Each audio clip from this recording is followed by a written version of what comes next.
펜실베니아대 워튼 경영대학원 학생들과 두 분의 CEO를 모시고 대화의 장을 마련해 보겠습니다. 두 분의 초대 손님을 소개하죠. 아마존닷컴의 제프 베조스.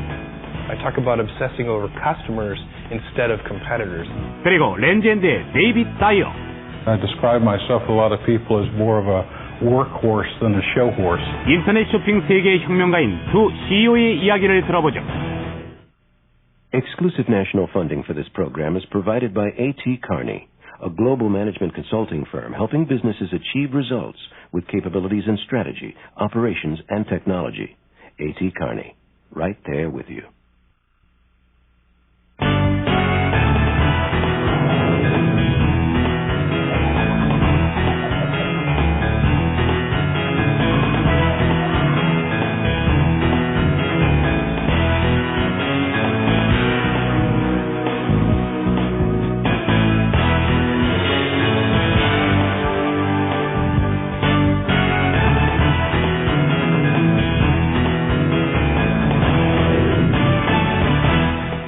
신사숙녀 여러분, 그리고 펜실베니아대 워튼 경영대학원 학생 여러분, CNN의 상임 분석가 제프 그린필드입니다.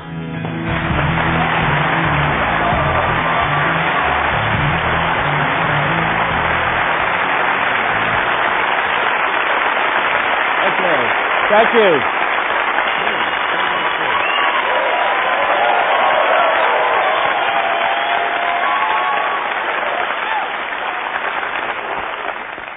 Very good. Thank you. Welcome to CEO Exchange. If you haven't done it, you probably have a friend who has, and if you've done it, chances are you're going to want to do it again. And of course, I'm talking about online shopping. My guests tonight are e-commerce pioneers. They are heralds on the journey from retail to e-tail. Jeff Bezos, founder and CEO of Amazon.com, the Internet Goliath, and since we have a Goliath, we have a David. David Dyer, CEO of Land's End. Now, 5 years ago, most of us probably didn't know what the Internet was, and as far as a revolution in retailing, you gotta be kidding. Well, nobody's laughing now. Land's End was one of the best-known catalog companies when it went online in 1995, and it was a tough start. Let me show you how tough. The first-year annual online sales, $160 annual total. Today, e-commerce makes up fully 10% of their sales, and Land's End CEO David Dyer has been repositioning the nation's number one clothing catalog company, making it the number one online apparel site. And how he did it, what lies ahead for e-tailing in the 21st century, is at the heart of this program. And we'll meet Dave Dyer in a few minutes. In 1994, back in the prehistoric era of e-commerce, Bezos surfed the web and he saw the future. He started by selling books online, amassing multi-billion-dollar wealth within 3 years. Faster, by the way, than Bill Gates or Jim Clark. And by the way, he's done it without ever making a profit. We will talk about that. Amazon.com has grown from selling books to selling just about everything else, making Amazon.com the anchor store of the web. I bought this on Amazon.com auctions. I saw it. I thought it was incredibly cool, and so I bought it and I set it up here in the lobby. 38세인 베조스는 여전히 자신이 거둔 성공의 아이처럼 기뻐하는 모습을 보입니다. 5년도 채 안 돼 그는 거대한 소매 시장을 설립했고 그 시장 가치는 한때 시어스, K마트, JC페니, 니만 마커스, 삭스보다 더 컸습니다. 한때 우주 비행사가 꿈이었던 어린 소녀는 이제 사이버 공간에서 기업을 키워나가고 있죠. Nobody in this company, least of all me, expected it. I'm the most surprised person on the planet. 베조스는 언제나 세계에서 가장 큰 아마존 강처럼 커다란 기업을 꿈꾸었습니다. 그의 목표는 세계 최대의 서점입니다. 기업이 내세우는 표어도 최대 품목을 구비하자는 거죠. 장난감, 전자제품, 기계, 경매 등 그 종류도 다양합니다. 베조스는 텍사스에 있는 할아버지의 농장에서 자신감을 배웠습니다. 가축 돌보는 일에서부터 풍차 고치는 일까지 모든 것을 했죠. 전자공학과 컴퓨터공학을 전공했던 프린스턴 대학을 최우수 성적으로 졸업한 베조스는 다른 80년대 후반의 젊은이들처럼 월스트리트로 진출했습니다. 그러나 1994년 어느 날 인터넷이란 어마어마한 세계를 깨닫게 된 그는 뉴욕을 떠나 결혼한 지 7년이 된 아내 맥킨지와 함께 시애틀의 하이테크 천국으로 왔습니다. We worked there in that garage until there were about 4 or 5 people. And then we moved into a real office, which was a tiny little office on the second floor of a color tile building here in Seattle. 그 이후로 아마존은 놀라운 속도로 성장했고 이제는 활발한 배급 센터를 중심으로 1년에 10억 불 이상의 제품을 배송하고 있죠. There was a time where you'd be able to play basketball on our, in part of our warehouse space if we didn't have any books or anything there. 아마존은 그 수백만 평방미터에 이르는 어마어마한 8개의 배급센터를 더 지었고 1,600만 명의 소비자들에게 더 좋은 서비스를 제공할 수 있게 됐습니다. 소비자 수는 6개월마다 배로 뛰어올랐죠. 그러나 창립 이후로 아마존은 적자에 시달렸습니다. 총 수입은 증가했지만 손해는 갈수록 더 커졌습니다. 밀레니엄이 다가오자 포기하는 투자자들은 나타났죠. 분석가들은 아마존 주식의 평가액을 낮췄고 주가는 몇 달 만에 절반 이상 떨어지고 말았습니다. I think they're building probably what will be one of the dominant retail franchises in the U.S. 5 or 10 years from now. But I think short-term investors have lost their patience, and I know to some degree I have. 애매모호한 입장을 취하는 사람들도 있지만 베조스를 믿는 사람들은 많습니다. 일주일 중 60시간을 일한 뒤에도 여전히 제프 베조스는 계단을 이용할 만큼 열정적이니까요. 1/3 of all the people who buy online buy at Amazon.com. Ladies and gentlemen, join me in welcoming Time Magazine's 1999 Person of the Year, Jeff Bezos. Have a seat.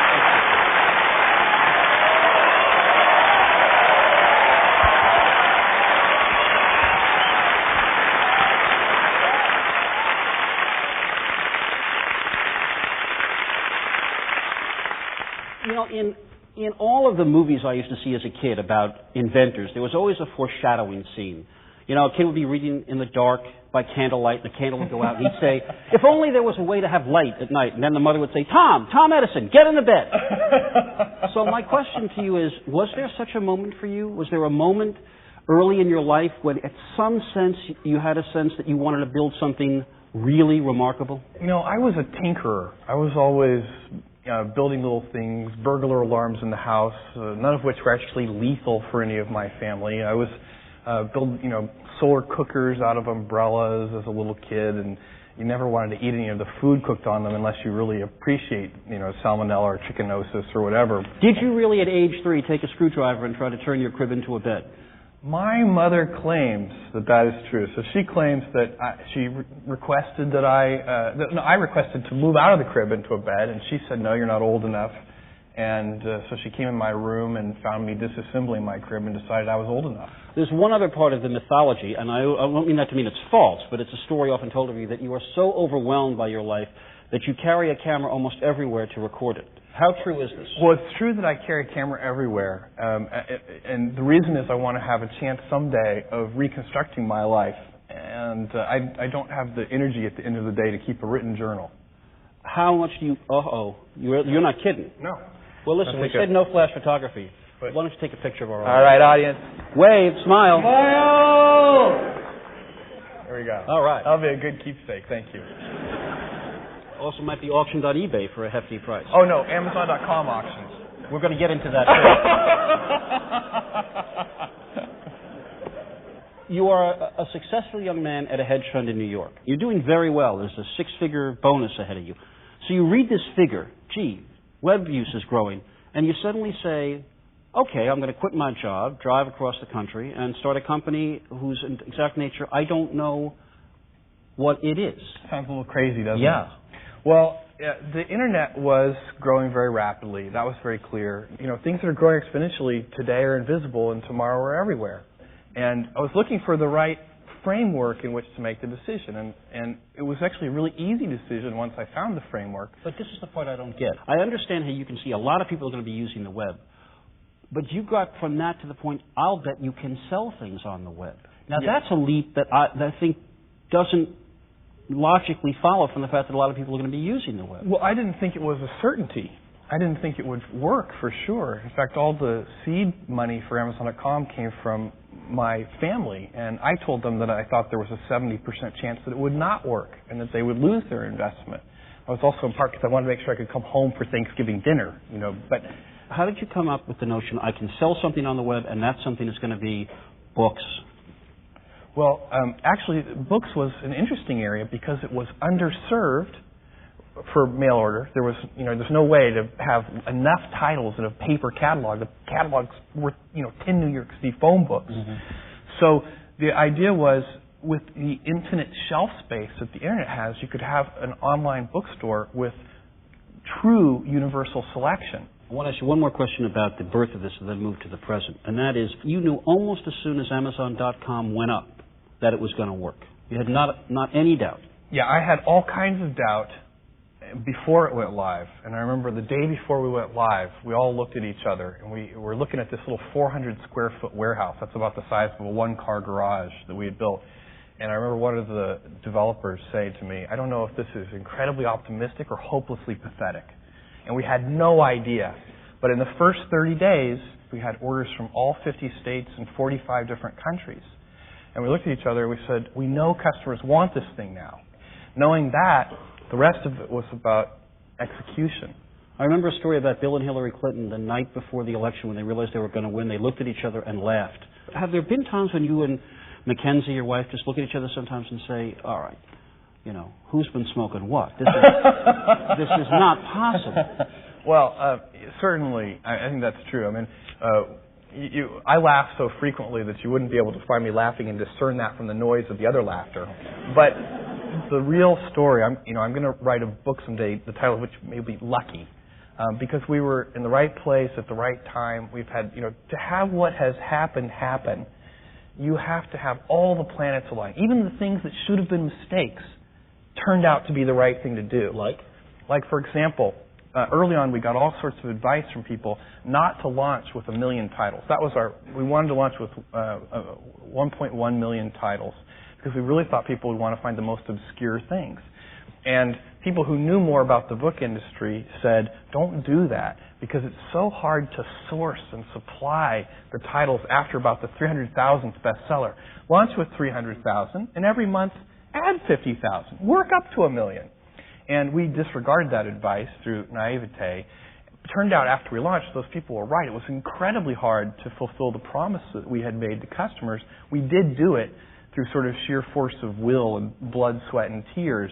But it probably, in sort of an operational logistics sense, it would have been more sensible to do what they had said. But what really happened is that very obscure sort of long tail of the odd product is what drove our word of mouth and what we became well known for. You have moved from a bookseller to what some people have described as a clear lunge toward world domination by selling everything. And it's been pointed out, Jeffrey. But the question is, if people stop thinking of you as Amazon.com, the bookseller, or the book and CD seller, and Amazon.com, the store, don't you run the risk of weakening your brand? No, and let me tell you why. Brands are very interesting things, and a brand for a company is like a reputation for a person. What we want our brand to stand for, and it drives every decision we make, is customer obsession, starting with the customer and working backwards, figuring out what their needs are and figuring out how to give it to them. If your brand gets known for that, it allows you to do a bunch of things. I can see that, but you're into so many different areas now where other people have some prior claims. I mean, you do auctions, as you pointed out, but eBay's pretty well known for doing auctions. If you try to sell apparel, for instance, well, the fellow coming out here in a few minutes, David Dyer, Land's End, they got a pretty good head start. Let me tell you, landsend.com is going to be extremely successful, in my opinion. I think all these companies, I think eBay is going to continue to be fabulously successful. That is fine. I think one of the underlying myths of the internet, by the way, is that there are only going to be a few winners. Let's talk about one issue that you may have heard a time or two, and we'll come back to it, which is how can you keep doing this without making money? I mean, call me madcap. You think maybe I've heard this question before? We've heard this question. We are a famously unprofitable company, and that is not an accident. And this isn't novel. We didn't invent this. CNN invested for a long time before CNN was profitable. So did USA Today. What's unusual about our investment is just the scale of it. But you would agree that it can't go on indefinitely. At some point you have to make money. There's no new math here. Okay. One last thing before we bring out our next guest and move on, and that has to do with how do you, in terms of your own time, with all the demands on it, when do you think? In the shower. I really do. It's amazing to me. In fact, I've started to think about taking 2 showers a day just to get more thinking. Jeffrey, we're going to hear a lot more from you later in the program because, as I'm telling the audience now, Jeff will be back in a few moments as he and our next guest tackle some of the thornier questions about retailing in the age of the web. Jeff Bezos, thanks you very much. See you in a few minutes.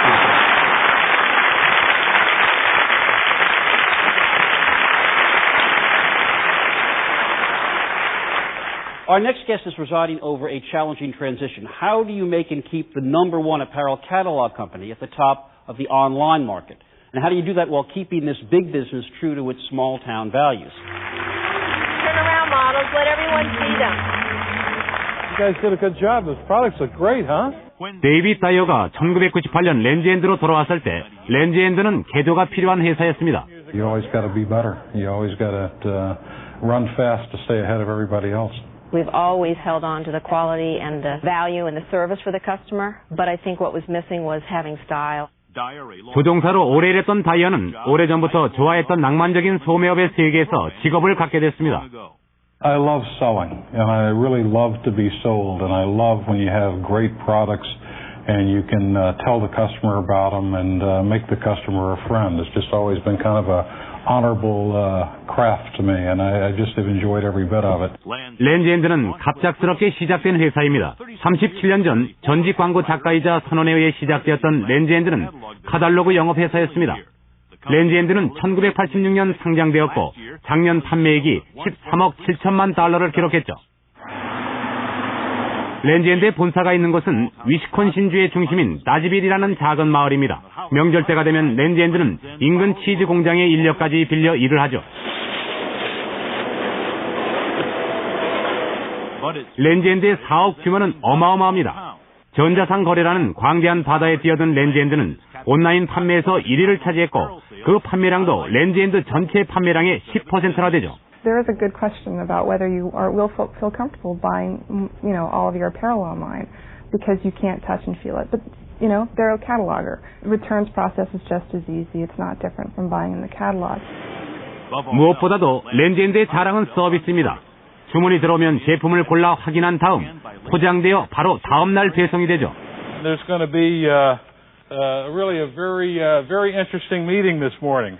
4,000명이 넘는 직원을 거느리고 있는 데이빗 다이어는 남부 출신으로 그에겐 영업의 피가 흘렀습니다. 어머니는 캐주얼 코너의 영업사원이었고 아버지는 시어지의 바이어였습니다. I kind of grew up around it in high school. I remember reading Women's Wear Daily every day in our home, so it's been something that's just been kind of natural to me. I started working at a department store when I was 16, and I loved it. I couldn't wait for school to be over so I could go to work.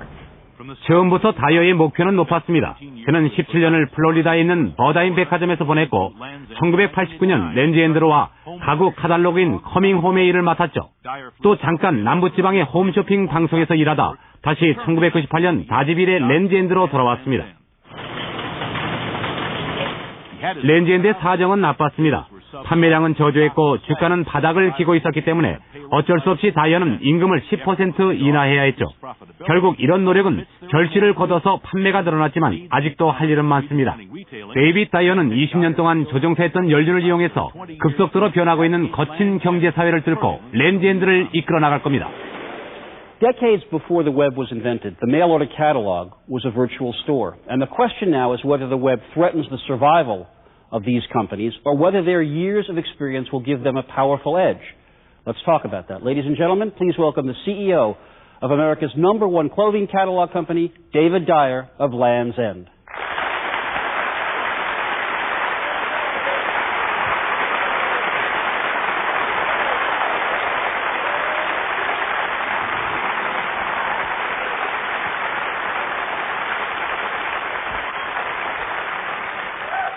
Welcome. Thank you. Nice blazer. Any chance? Land's End. All right. Everything. One question that has been bothering me for years. What is the apostrophe doing at the end of the S in Land's End when it should be after the D? There's only one land that this is the end of, right? Actually, it was a printer's mistake. I guess back in 1967, when they first launched the catalog, the apostrophe was put in the wrong place, and when it came back, it was too expensive to reprint. So that's how we wind up with that one in the wrong place.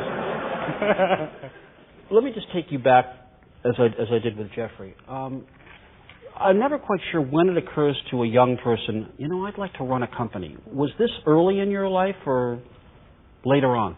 I came from a family of retailers. I can remember walking through a department store with my father once, and it was kind of back in the old days when they had the NCR registers. They went cha-ching, and he said $35 transaction, and I went through and I counted all these $35 as I listened to the registers ring. I said, is this a great business or what? You were lured by the sound of a cash register. Yeah, I loved it.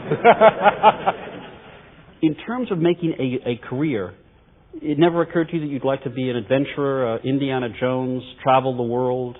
Well, I think that is terrific about retailing. I think that it's almost Marco Polo, Silk Road's China ships. It's going out into the world and finding a great product and merchandising it, marketing it, bringing it home to your customers, and actually seeing somebody use it. It's just terrific. I mean, it's an unbelievable feeling when you see the complete cycle. Let's take you back to when you hooked up with Lands' End, because it's a journey that reverses the last 40 or 50 years of American life, where people leave the snow belt for the sun belt. Here you are in Florida. Good job with a major, I guess the biggest department store chain in Florida, right? That's correct. So what beckons you to Dodgeville, Wisconsin, 11 years ago, and Lands' End? I've always kind of liked to take some risk in my life, and I guess this was probably one. I was offered the job to be president of a major department store chain, and at the same time, Lands' End had contacted me and had talked about some startup businesses they wanted to do. So I guess it was one of those things. My wife and I talked about it. She said, you've always wanted to do this. You've always wanted to be in direct marketing. Take a chance. Have fun. You go to Lands' End and you move very quickly up the ladder into a senior management position. And then in 1994, you leave to take over the Home Shopping Network. That's a pretty big leap.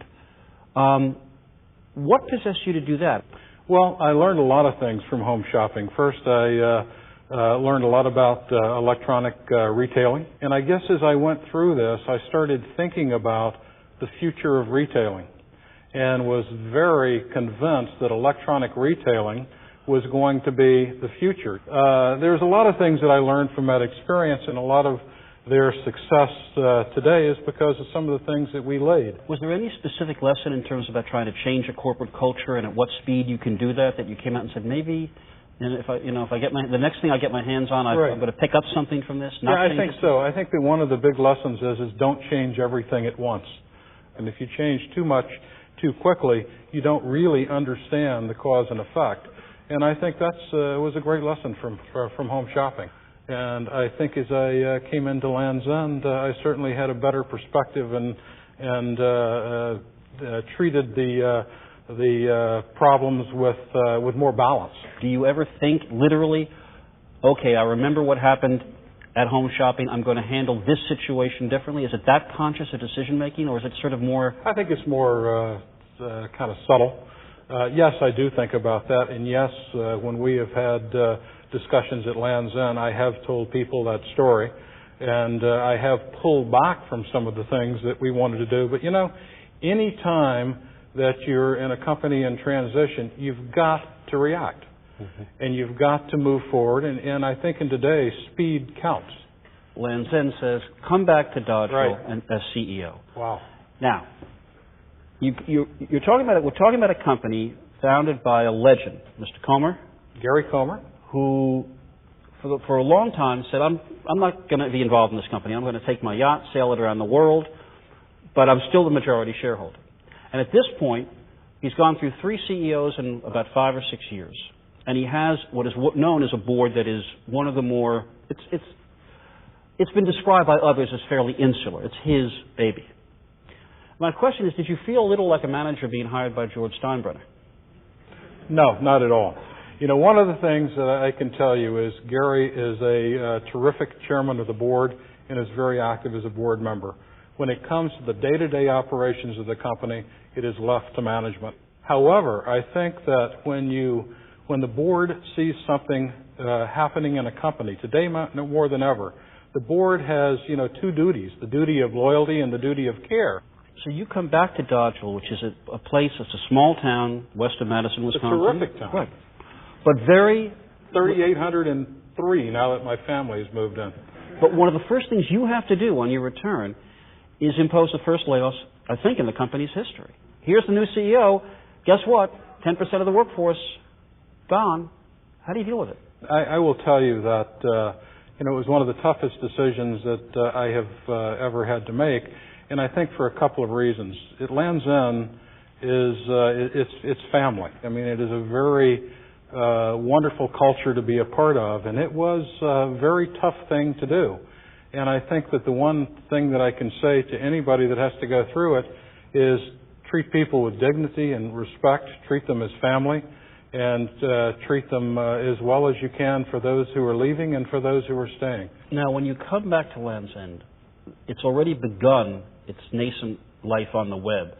But how much did you think that was going to be a critical part of what you had to do to make that transition? That was really the reason that I did come back. I couldn't think of any company in the U.S., really, that was better positioned to take advantage of e-commerce. Lands' End was a company that had, we think there's really three things that you need to be successful in e-commerce. First, a trusted brand, and not just a well-recognized brand, but one that has the customer trust, a trust relationship with the customer. The second thing that I think you need is proprietary product with enough margin in it to make a profit. And the third thing is I think that you need the distribution and technology infrastructure to support direct-to-consumer. Lands' End had all three of those things. You didn't have a great Christmas this last season, and you said, we cut back a little on the catalogs, and that meant we didn't make full communication with the customer. You're not going to abandon the catalog anytime soon? No, I think the catalog will always be a part of our business. One of the things that happens when we mail a catalog in home, we see a jump in internet sales. Now, the question is, can you mail them a postcard? Yeah. Can you mail them a 4-page brochure? And can you mail them a 15-page catalog? And we're doing a lot of tests to determine that right now. Since you are a catalog company that has moved onto the web... Yeah, we're a global direct marketer. Fine. You were a catalog company. We were a catalog company. All right. And since Amazon.com began on the web with no catalogs and no stores, we thought it would be interesting to bring Jeff Bezos back and have you and Jeff talk a little bit about what may be, if not competing, maybe different views of this. So please first let us thank David for joining us.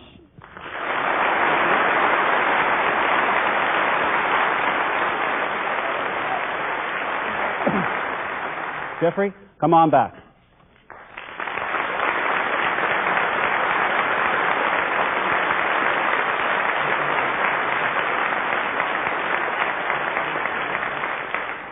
Let me offer you a hypothetical. 6 months from now, you pick up a trade paper and you read that Bezos has decided to do Amazon.apparel.com. He wouldn't want to be in a profitable business, I don't think.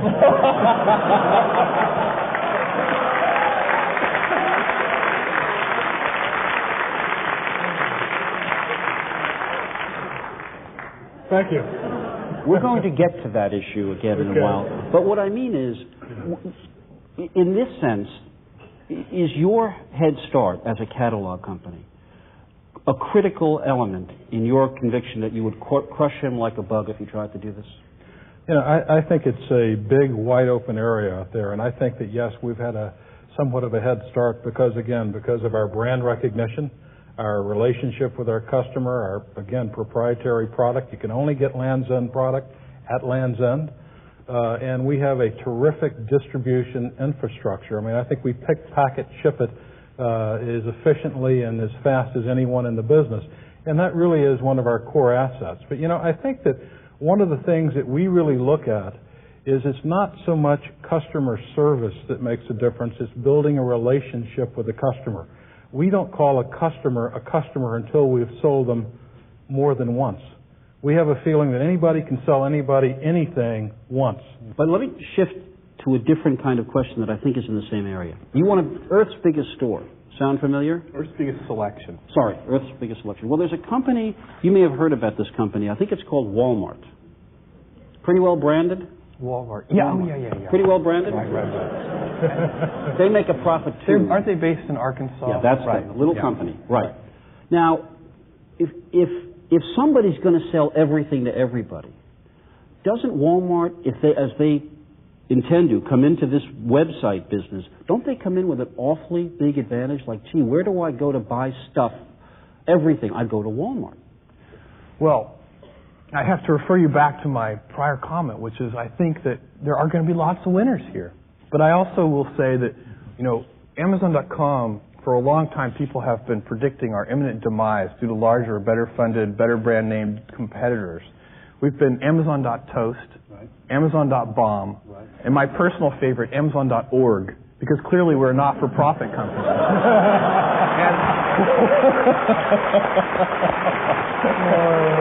And our response to this competition, we've always had intense competition. And it's good. That's the way this works. That's why everybody gets better.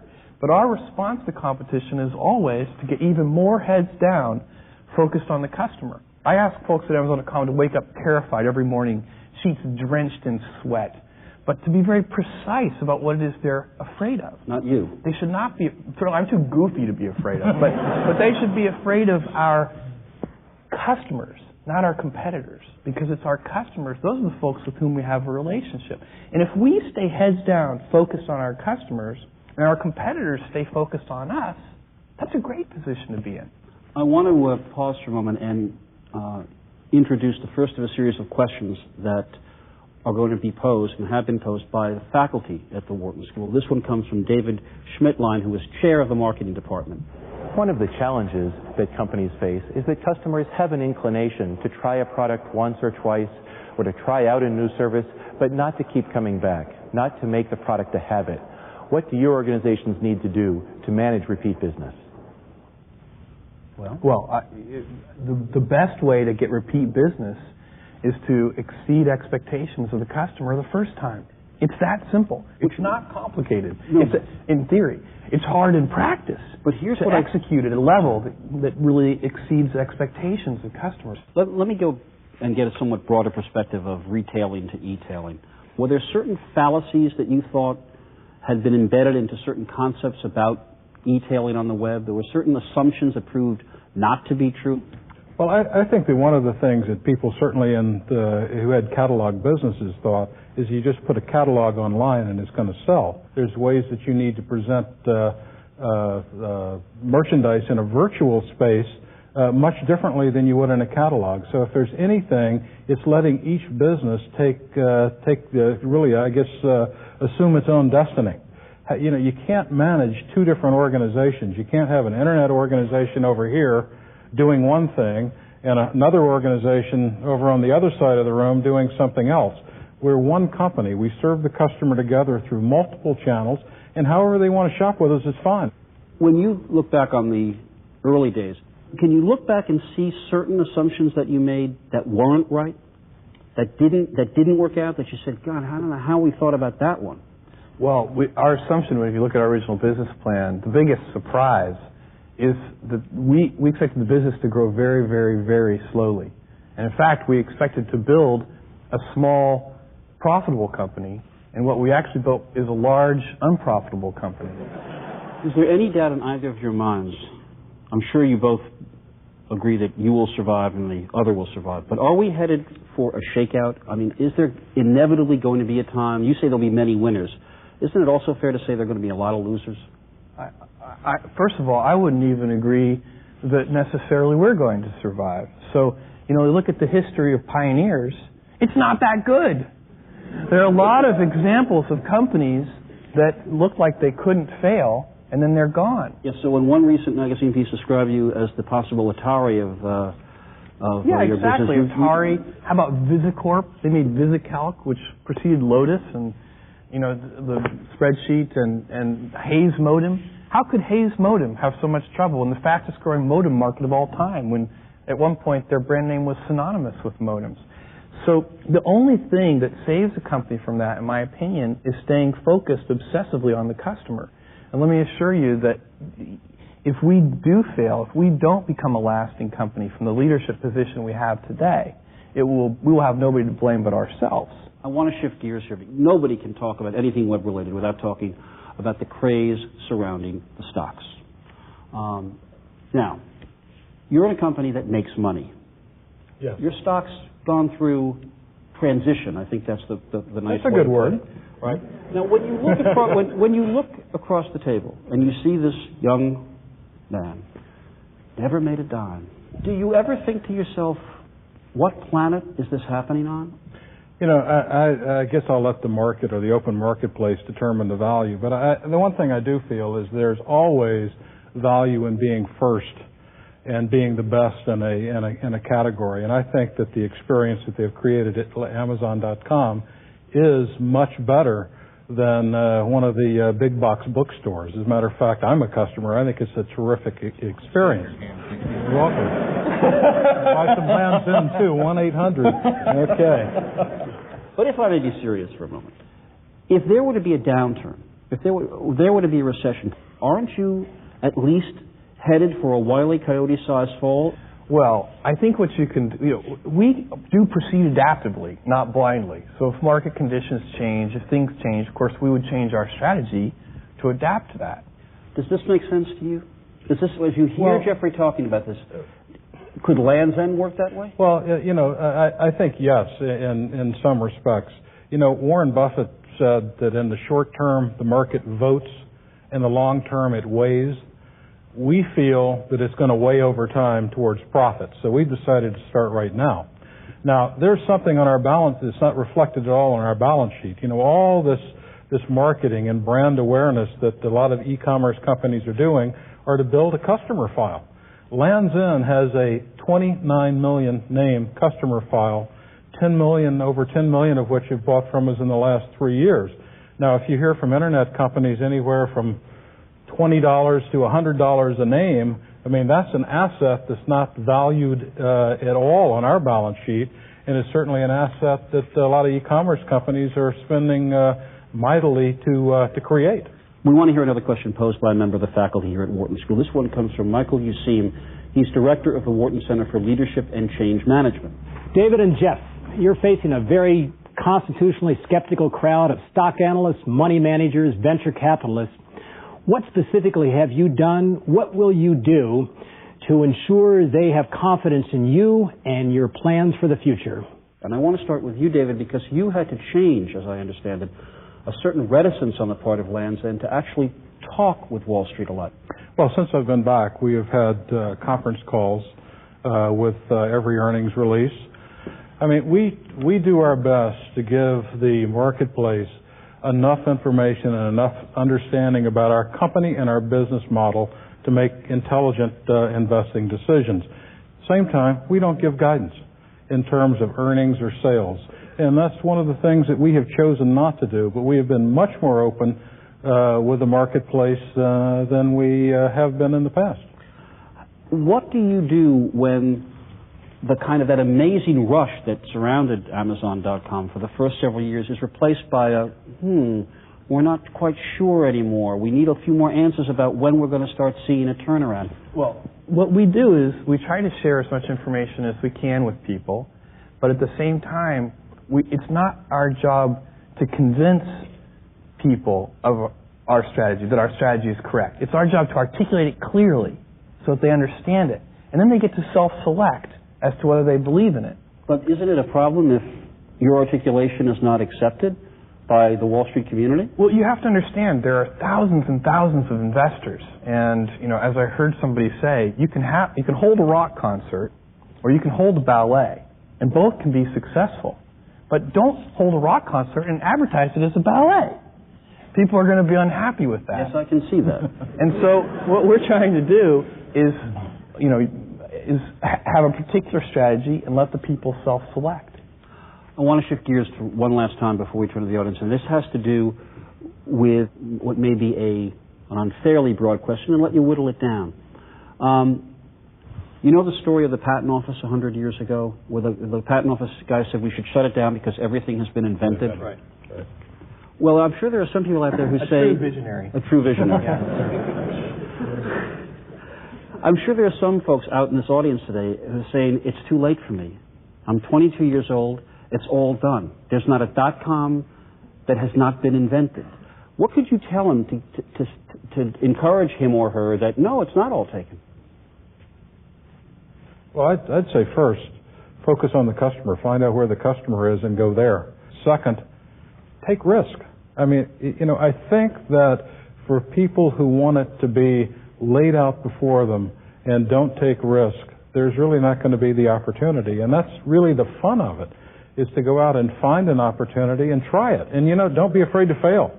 Jeff, this is absolutely day one. This is the first nanosecond after the Big Bang. This is the Cambrian era, when 550 million years ago, when single-celled life first became multi-celled life. And every experiment got done. Okay. And there was a great rate of speciation, and there was also a great rate of extinctions. And that's what you're going to see going forward. But anybody who thinks that all the great internet ideas have been taken already is the head of the patent office. But I want you to put some specific advice to this audience. If they have an itch that they think they have an idea, as vaguely formed perhaps as yours, just something out there that they do, would you really in good conscience tell them, quit, get into your version of the Chevy Blazer and start heading west? The real advice I would give is make sure that you've worked in a best practices company, a place where you can learn things for 5 or 10 years at a minimum. Once you've done that, believe me, all this stuff is still going to be around. If you don't have that experience, it's just so much easier to fail. When you're 23 or 24, you don't know how little you know. I know I'm a lot dumber now at 36 than I was at 24, and I suspect that by the time you're 65, you must know you know nothing. So you get progressively dumber. Then what you should do is project yourself to age 80 and say, if I go do this risky thing and give up my bonus, am I going to regret it when I'm 80? And I bet you often the answer to that question will be no. Yes, you call this. You have a name for this. I have a dork's name What's for it. What's the dork's name for this? Regret minimization framework. So pretty dorky. Most regrets, I think, are acts of omission and not commission. In the current world, where every rule and every foundation seems to be changing, is it easier, do you think, for this generation to take those risks than it was for people of another generation where maybe there was a more hierarchical way to proceed? When I look at my kids and what they're going to be able to experience, and I watch the way that they have grown up on the computer literate, and I think about it and I project them forward to the future, it's really an exciting time to be alive. I mean, this is like the Industrial Revolution all over again. Do these people, though, folks have to, can they succeed following, for instance, your business plan or your business plan? No, you have to, you cannot. All his. No, seriously though, you don't want to try to be the next Yahoo. Yahoo's already done that. Me Too business plans usually don't work. There has to be something, some sort of improvement. And it's also intellectually lazy right now with all of this opportunity to do a Me Too business plan. There's so much interesting stuff to be discovered. And the reason that new ideas will work in this kind of environment is just because there's so much green space, so much unserved opportunity. Okay. We have one more question from the faculty at the Wharton School. This is from David Reibstein, who's a professor of marketing. Amazon and Land's End started out selling via different mechanisms and selling different types of products. Now, as each expand in how they sell and what they sell, they find themselves being very close to being competitors. So my question is, how do you anticipate who your future competition is going to be, and how do you prepare yourself for that? David, who do you think's coming at you? We look at anybody who may want to sell in our space or maybe even spaces we want to get into, we consider as competitors. But again, we look at the best of class. We don't want to look where other people have been. We want to look where people are going. We don't seek competitors, but we sure tend to find them. The interesting thing, though, is that the competitive framework in this very dynamic environment changes so rapidly that if you base your strategy on what your competitors are doing, your strategy is outdated once a day. Mm-hmm. Whereas if you base your strategy on actual customer needs, what customers really want, then your strategy has a much longer lifetime because the customer needs evolve more slowly. Okay. In a moment, we're going to turn to some questions from the students here at Wharton School. That is our audience here at the University of Pennsylvania. But first, we want to show you some background on the Wharton School. 1881년 워튼 경영대학원의 탄생은 필라델피아 기업가인 조세 워튼에 의해 이루어졌습니다. 오늘날의 워튼 스쿨은 학생의 4분의 1이 외국 학생이며 여학생이 30%를 차지하고 있죠. 비즈니스 위크지에서는 워튼 스쿨을 지난 6년간 미국의 가장 뛰어난 경영대학원으로 뽑았습니다. We're back, and it is time to hear from some future MBAs gathered here at the Zellerbach Theater at the Wharton School. Tell us your name and ask your question. Sure, I'm Bill Westcott, a Wharton partner. And first of all, I'll comment to Jeff. It's been absolutely thrilling and inspiring to see you surf the tsunami of all time, the Internet revolution. And second, a question for both of you. Given your fantastic businesses online, you're serving a clientele that has to have a telephone, a PC, and knowledge of the Internet. What steps do you think should be taken to eliminate this digital divide where you can do good while doing well? Bill Westcott, first of all, I have to say it's a tremendous coincidence. We haven't seen each other in 20 years. We went to high school together, Miami Palmetto Senior High. Okay. I'm glad to see you still have your hair.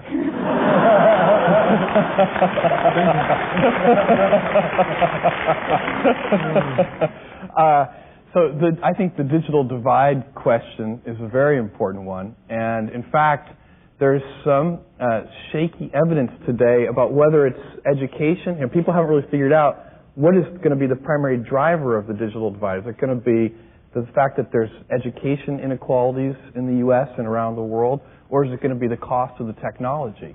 And I think you do have to get to the root cause of the problem. If it's the technology, it's actually a much more soluble problem because the technology gets cheaper every year. So from a technology point of view, I think very rapidly it's going to be fairly easy to make sure people have access. I'm personally worried about the education half of the equation. Your name and your question? Hi, Walt Vester, first-year MBA candidate. My question is for Mr. Dyer. Yep. Your company's sales growth over the last 3 years has been driven more by your specialty products than by your core apparel products. I'm curious, if you fast forward 5 years from now, what will your company be selling? Will you remake its product line again? That's the first question. The second question is to both of you, privacy on the Internet. Can you make a comment about it? Well, let me take the second one first. When it comes to Internet privacy first, is we always have an opt-in rather than opt-out. Many companies send out information and send you email without you giving them permission to do so. We always ask the customer to tell us whether they want to be communicated with electronically before we will send them anything, and we certainly don't release their names to anyone else. It is our relationship with our customer, and we protect that trust. Second, in terms of categories, we think that there's a lot of different things that we can do. There's growth in our current categories and apparel in the children's area, tremendous growth opportunity. We have a business-to-business unit that sells logo merchandise to corporate America, tremendous growth in that area. We think that there is growth in our home area. We're just scratching the surface there. Home sales last year in the U.S. were $150 billion. We have a very small home business, so obviously that's an area that we can go after and will go after. I'm not sure if we'll go after books. Mr. Bezos, on the privacy issue, it's one of the wondrous things that if you click on Amazon.com after a few minutes, after a few purchases, you tell us, oh, here's a book you might like. That's right. Which means that you know something about me. That's right. Isn't there even unconsciously a problem in gathering this kind of information about your customers? Actually, I'm not sure privacy is the number one fear about online shopping today. It really turns still around credit card security. Right. People are very worried about that, even though that is a perception issue, not a reality one. But privacy, I believe, is going to be a huge issue in the 21st century. And it's not just the Internet. It is going to be an issue which is going to be driven by technology in all kinds of different aspects of life. And one of the things about privacy is that companies can do things better for people if they know them better. So, it's just like the old, the town store from years gone by. And small towns have never had privacy, of course, because everybody knows everything in a small town, But the merchant would know that you like John Grisham or whatever, so they can do a good job for you. Now, what you have to do is you have to earn the trust of the customer by not ever violating that privacy in any way. If you can earn that trust, then you get permission from the customer to use the knowledge you have about them for their betterment, so that you can help them discover things that they wouldn't have been able to discover before. Okay. Please. Hi, my name is Sarah Gilbert. I'm a second-year MB student. My question is for both of you. I know that Webvan has expressed the belief that in the future all deliveries are going to have to be made in a few hours.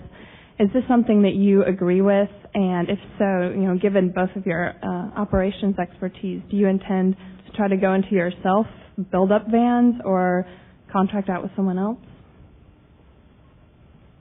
Well, Jeffrey, didn't you have a piece now of this Cosmo.com that claims they can deliver anything in about a minute and a half? We haven't announced any such investment. Well, this has not come out of any pillow talk between you and me, Jeffrey. I mean, we have a scoop here. This won't be on a lake. Are you going to buy a piece of Cosmo.com or not? Come on. Well, we do own a piece of HomeGrocer.com. Fine. Do you think? But what about the question? You're going to have to speed up the pace of delivery in this. So they're going to be, again, as with most things in this space, because it is so big, there are going to be multiple winning strategies. I think it's going to break down into three components. There are going to be companies like Amazon.com that have millions of SKUs delivered the way we deliver things today using UPS and things that UPS will improve and the U.S. Postal Service that will improve. They haven't even started to improve things yet for e-commerce specifically. Then there'll be things like HomeGrocer and Webvan that are sort of next day scheduled delivery. And then there'll be things like Cosmo.com that are ad hoc 1 hour delivery. You're going to see all those models flourish, in my opinion. David, does it matter to your customers? I mean, you have a pretty good reputation for delivering within a day or two. Do you think, is this just a part of our time that people are going to get impatient if they don't get the new pair of chinos in 24 hours? I mean, does anybody really need them delivered in an hour? Well, we can deliver next day right now. Right. And we generally deliver every package within 2 days. We ship via 2-day UPS right now. And we do think it's an issue that we want to look at. We're certainly investigating how we can ship quicker, how we can ship within a time during the day, and it may require association with other companies, and it may require a different strategy that we have. But I think it's different when you're in chinos and knit shirts than in raw chicken. Yes, obviously, there's a need to be prompt when you're selling chicken and hamburger. Okay. Before we end, and I'm taking out of this question family and personal for a reason. What are you most proud of in terms of your professional lives? And you may have hours, but I don't. So what? Jeffrey, what are you most proud of? The thing that I hope and that I would be proud of is if Amazon.com can create a new standard and actually raise the bar for customer service and customer experience. And if whole, new industries look to us and say, gosh, how did they do it? How did they raise that customer service bar? David? I think I'm most proud about the Lands' End and the people of Lands' End and leading the company through this transition, which I think is just as important as going from mail order through to the 800 number. It's a company that is based on integrity, has terrific people who work very hard every day to take care of the customer, and I'm just really proud to be part of that team and to be part of the future of that company. All right, thank you both. And we've come to the end of our revels, so I want to extend my sincere thanks to all of you for being here today at the Wharton School. It is obvious that these CEOs are cutting roads through this new frontier, but I think what may be a little less obvious is that we're all part of the journey as well. What we do online, the products we buy, the messages we send and receive, our comfort level, or our lack thereof, will define this revolution. My thanks especially go to David Dyer of Land's End, to Jeffrey Bezos of Amazon.com. They are obviously key players on a stage of enormous consequence, and today they were kind enough to grace our stage. We hope this conversation has added something to the world's marketplace of ideas, because that is the business of CEO Exchange. I'm Jeff Greenfield, and thanks for coming. Thanks for watching. Okay. All right. That process to take something from a blank piece of paper and create an idea, get the fabric down, put it in silhouette, make copies.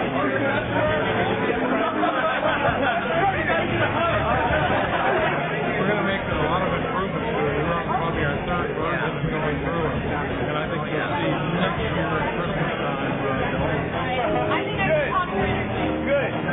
There are people at Amazon.com who can. I'm not sure it's healthy, so be careful. We're in Japan, Germany, and the UK. We went to the UK 9 years ago to try things cooking. We thought that made it easy, but it really